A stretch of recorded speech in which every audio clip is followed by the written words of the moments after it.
Fichte é um filósofo que é anterior a Schelling. Ele está entre Schelling e Hegel, por isso que Hegel ele vai se debater depois. Uma das primeiras obras que escreve Hegel é a diferença entre os sistemas filosóficos de Fichte e de Schelling, porque Hegel tenta superar as visões extremas que teriam os dois, o Schelling colocando o acento na natureza e Fichte colocando a ênfase no eu, na subjetividade. E é importante colocar que Kant escreveu a Crítica do Juízo em 1790. 4 anos depois, em 1794, Fichte publica a obra Fundamento de toda a Teoria da Ciência.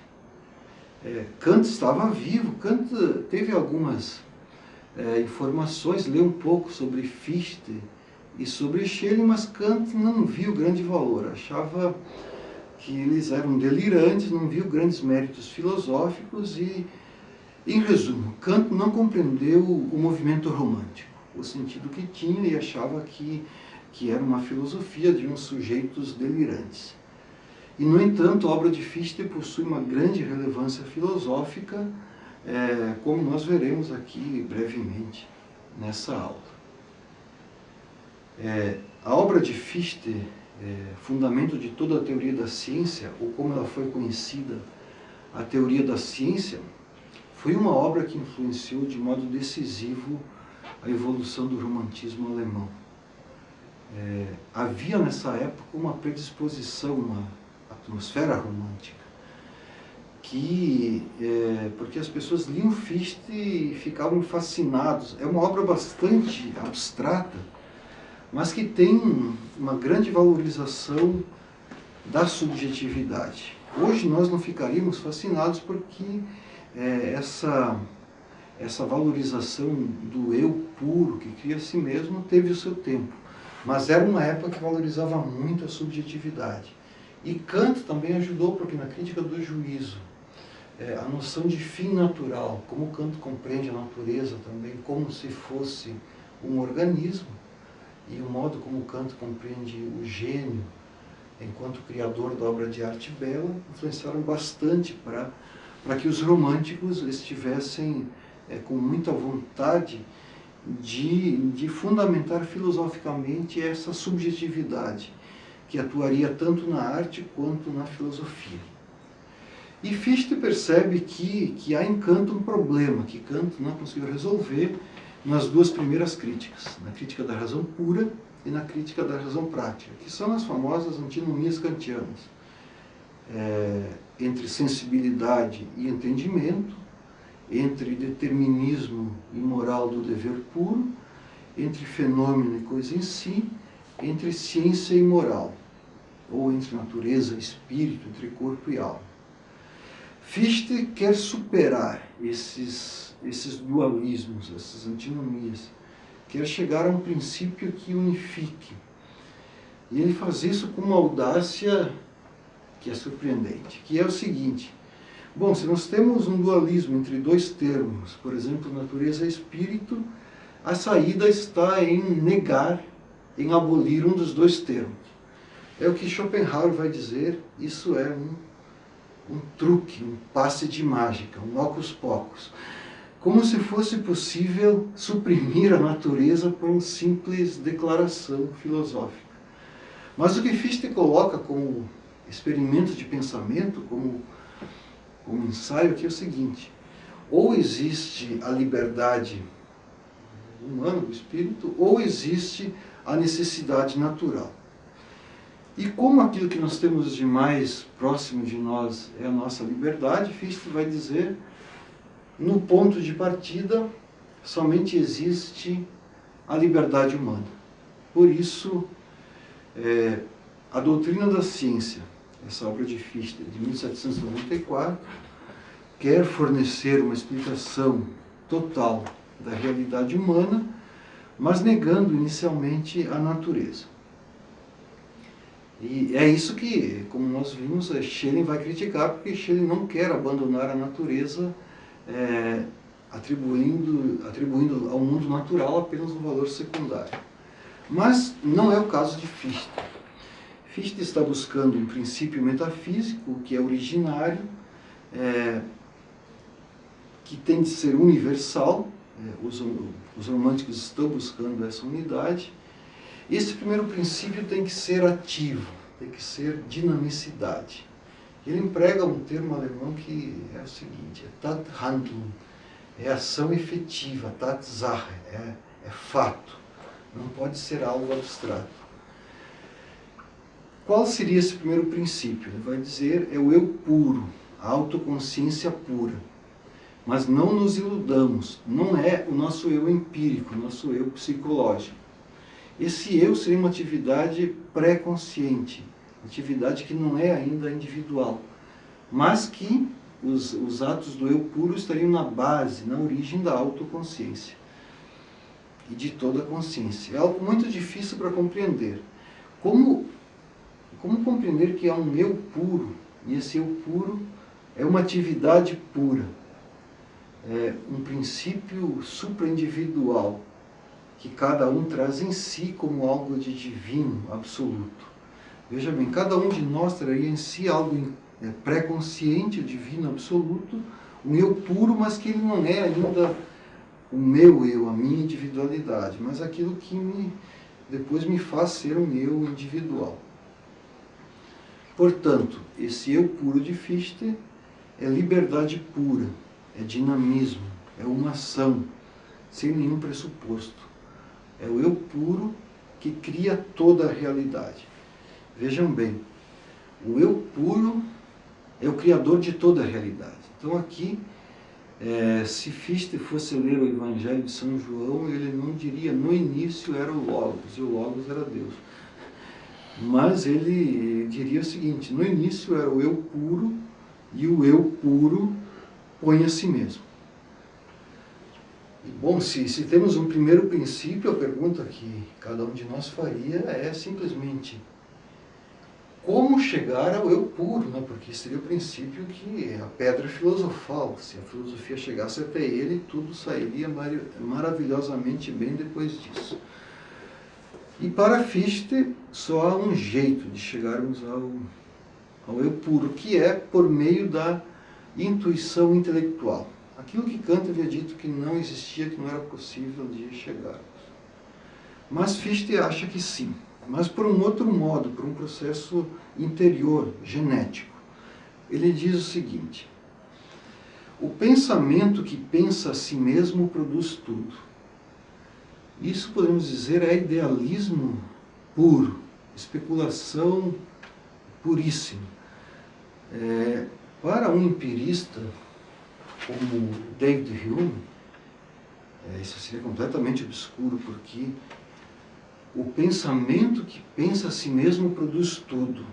Para o empirista isso não diz absolutamente nada, porque para o empirista todo pensar vem dos sentidos, as impressões dos sentidos.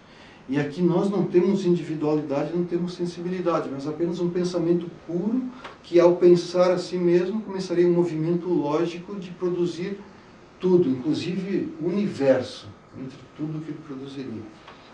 Uma coisa miraculosa. Mas esse é o idealismo alemão, esse é o modo mais elevado com que o idealismo alemão chega. E Fichte diz, pensa-te a ti mesmo, mas não é o conhece-te a ti mesmo socrático, que era esse eu individual que quer se conhecer a si mesmo.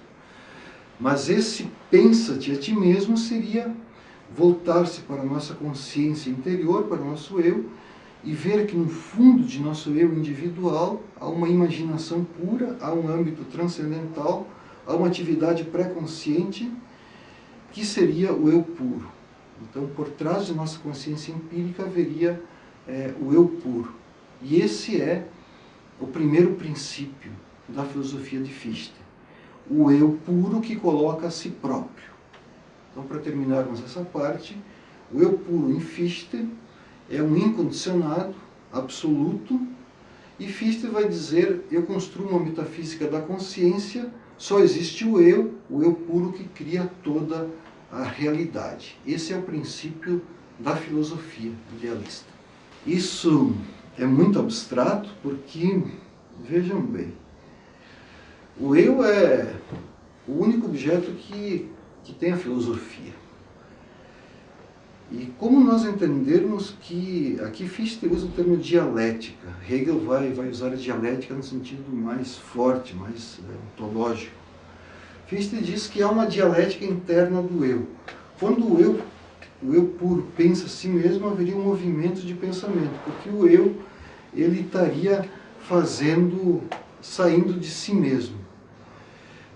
Veja bem, começaria a história do eu, mas não é uma história que possui anos, tal, mas é uma história atemporal, que faz parte de um movimento lógico, uma coisa que também, não só os empiristas, mas Schopenhauer também achava isso uma especulação sem pé nem cabeça. Mas Fichte vê aí o princípio e o fim de sua filosofia, porque Fichte diz o seguinte: se o primeiro princípio é o eu colocando a si próprio como absoluto, o segundo princípio é o eu puro coloca o não eu fora, o eu puro coloca o não eu dentro de si mesmo, dentro do eu. Vejam bem, no início só existe o eu pensando a si mesmo, não há mundo, não há natureza. Mas como que Fichte, num certo momento, achou, bom, mas é preciso que o mundo, explicar o mundo, porque afinal de contas eu estou aqui, o mundo existe, tem uma intuição disso, e tem que entrar na minha filosofia também o mundo. E aqui o mundo é o não eu, a natureza. Veja bem, o eu nessa atividade infinita e limitada, ele sentiu a necessidade de colocar dentro dele mesmo a natureza, o não eu. Vejam bem, a natureza, o universo, o cosmos, essa infinitude de galáxias e vias lácteas, seria apenas um subproduto, um mero epifenômeno dessa atividade infinita do eu. Fichte é tão idealista, tão especulativo, que ele acha que o poder do eu é tamanho, é tanto, que o universo, a natureza, seria um subproduto da atividade do eu. Ao se autodeterminar, ao se autocriar, o eu colocaria dentro de si mesmo a natureza, que ele entende como não eu. Isso é idealismo em seus momentos mais elevados. Mas também Fichte é um ser humano e ele percebeu que não poderia ficar no eu puro, porque senão a filosofia seria muito especulativa. E ele faz um caminho do eu puro ao eu empírico. E é aí que nós temos o sentido prático, moral da filosofia de Fichte, que mais nos interessa. Se esse eu puro tem uma origem pré-consciente, Fichte quer evitar que nós fiquemos limitados ou nessa abstração ou nos percamos no mundo da natureza. Vejam bem, a consciência individual ela é limitada, é uma sequência de atos, e cada ato da minha consciência individual limita essa atividade infinita do eu puro. E aí fica a questão. Fichte vai dizer que a consciência individual ela existe apenas em função do eu puro, que conta é o eu puro. Hegel vai dizer que não, que a consciência individual tem que ter valor por si mesmo. E Schelling também tenta valorizar mais a individualidade na obra de arte. Apesar dessa idealidade, o que é importante ver aqui é que Fichte está preocupado com a ação humana. E que para Fichte o agir precede o ser. No início era o agir, o eu que pensa a si mesmo. É uma ação meio complicada de se compreender, mas é o eu que pensa, isso é ação. O espírito é uma ação originária. E Fichte diz na sua doutrina da ciência, esta atividade do eu em si mesmo, consigo mesmo, produzindo-se concomitantemente como finito é infinito, é a força da imaginação. Agora temos uma coisa um pouco mais concreta.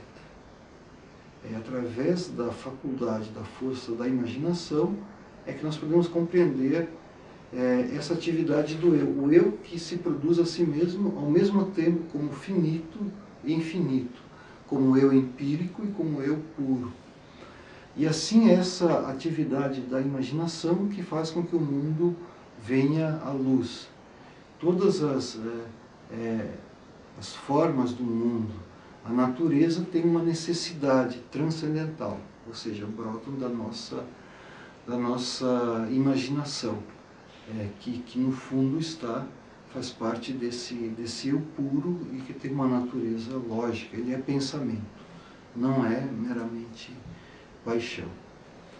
E assim Fichte chega à sua filosofia prática, à sua filosofia política. E não ficou apenas filosofando com coisas tão abstratas, mas teve muita militância política. Por quê? Porque Fichte quer chegar ao eu puro prático, quer chegar ao domínio da moral e ao domínio da política. E para ele, a razão prática, a liberdade, a moralidade é a chave para se compreender todo o seu sistema.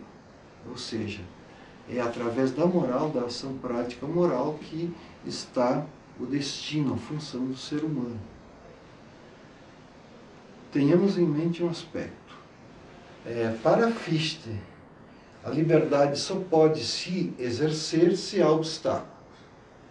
Então, se Deus fosse absolutamente livre, e se não houvesse mundo, a liberdade de Deus não se poderia se fazer existir. Por isso que ele acha que o mundo é uma resistência oposta à atividade infinita. Do mesmo modo, o pensamento. O pensamento, para que ele possa se determinar, ele precisa que haja resistência, que haja a finitude. Só que o que ele coloca é interessante, né? O mundo das representações, o mundo dos fenômenos, o nosso mundo, o mundo das coisas, vale apenas como um obstáculo tornado sensível para que o homem possa cumprir o seu dever moral. O mundo existe não porque ele é belo, não porque Deus criou, mas é apenas porque, para que nós possamos agir, é preciso que tenha obstáculos. Então, é uma resistência criada para que nós possamos expressar a nossa liberdade. É somente por isso que o mundo existe, segundo Fichte, e não pela sua beleza e pela sua riqueza em si mesmo. É difícil aqui sustentar isso como...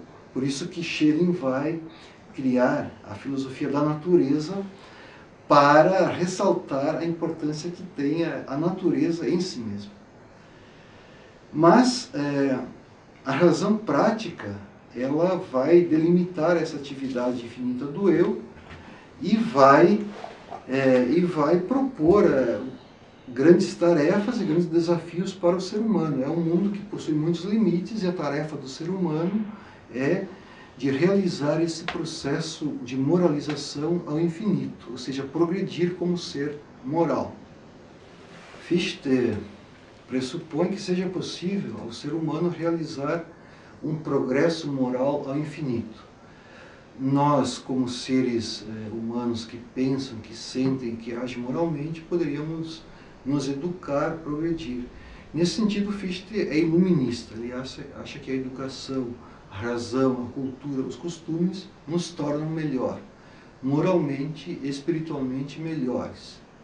É uma questão a ser discutida e sem dúvida o mundo nesse início de terceiro milênio nós ficaremos em dúvida se nós somos moralmente mais avançados do que éramos há 200 anos atrás. Mas fica a dúvida. Fichte, no entanto, é iluminista. Acreditava que seria possível o progresso moral humano. E ele não quer se fechar em si mesmo, não quer ser um solipsista. À medida que diz, não se pode confinar todo o mundo do espírito ao meu espírito individual.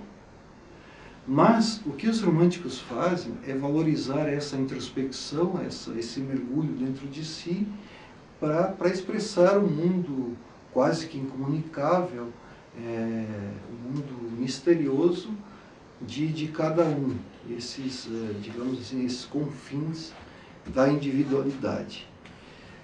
Fichte não, porque enquanto seres morais nós teríamos relação com outros seres e teríamos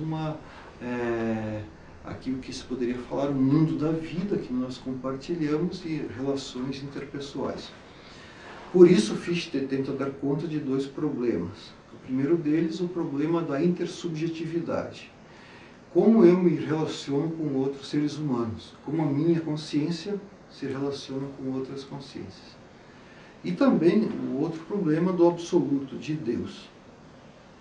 Segundo Fichte, a minha consciência individual, ela não fica fechada em si mesma, mas se abre para o que ele diz, para a comunidade dos espíritos.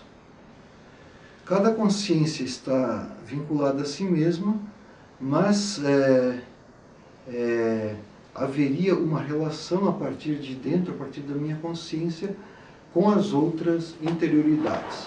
Ou seja, quando eu mergulho na minha consciência, eu começo a perceber que os outros têm sentimentos, têm valores, têm modos de pensar que são semelhantes aos meus. Por isso, eu não existo só isolado no mundo, mas faço parte de uma comunidade de espíritos, que em comum todos buscariam esse perfeccionismo moral, esse progressivo aperfeiçoamento moral.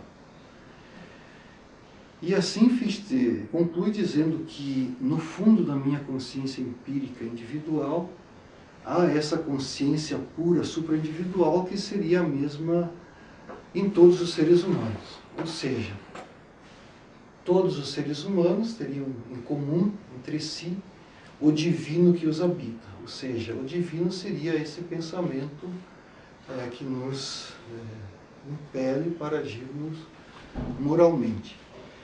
Mas, apesar disso, Fichte foi acusado de ser ateu. Porque, veja bem, ele nega Deus no ponto de partida e diz que é suficiente colocar o eu puro que pensa a si mesmo. Ele era professor em Iena, mas perdeu o cargo no ano de 1798 porque foi acusado de ser ateu, porque teria tirado Deus do seu sistema filosófico e colocado apenas a subjetividade humana, e no fundo, e no final, essa subjetividade se tornaria uma individualidade e poderia se tornar um egoísmo que negaria o outro e a existência de Deus. Mas não é o que Fichte pretendia. Ele tem pretensões também morais e políticas, porque Fichte viveu nessa época pós-Revolução Francesa. Ele estava querendo a unidade através da liberdade. Vejam bem, se há uma liberdade una, se há um espírito puro que é comum a todas as consciências, haveria algo de absoluto no fundo da consciência humana individual, que é o divino. Esse Deus seria um todo único, seria uma realidade indivisa, é o Deus dos filósofos idealistas, que não é exatamente o Deus cristão, mas até certo ponto coincide. Porque esse Deus de Fichte é dinamismo absoluto, é uma força criadora. É um eu que possui uma força criativa enorme, ao ponto de fazer de todo o mundo exterior apenas uma resistência que é oposta à imaginação criadora do homem. E também o que acontece é que os românticos, os literatos e artistas, eles vão fazer uma apropriação de Fichte, dizendo, bom, se o homem pode criar a si mesmo, ao pensar a si mesmo, que dever o homem tem de manter a si mesmo?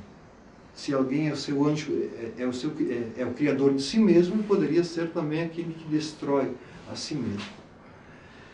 E para concluir, eu queria dizer que Fichte, com essa ênfase na questão moral e prática, ele está querendo que na política também se tenha uma unidade, na religião, na razão. Por isso, nesse período em que a Alemanha estava ocupada pelas tropas napoleônicas, ele tem uma atividade política intensa, defende o republicanismo, perdeu o cargo de professor lá em Iena, foi para Berlim, tentou ser professor na Universidade de Berlim, mas logo perdeu o cargo devido a ter ideias pedagógicas inovadoras. e acabou morrendo em Berlim no ano de 1814, em que ele exercia lá atividades basicamente literárias. Para ter uma ideia, a Universidade de Berlim foi criada em 1809, mas ela, mesmo assim, permitiu que depois Schelling fosse professor, mas Marx não conseguiu ser professor lá, Schopenhauer tentou, não conseguiu também, e o mesmo valeu para Fichte. Ele tinha ideias muito mais de autonomia e não foi aceito como professor lá. Assim, para nós concluirmos, podemos dizer que Schelling está muito mais próximo do sentido romântico de arte e de natureza do que Fichte. À medida que Schelling diz que na criação artística o homem se serve do mundo sensível para dominá-lo, para espiritualizá-lo. E Fichte quer se servir do mundo sensível apenas para fazer valer as pretensões morais do ser humano. Com isso concluímos a aula de hoje.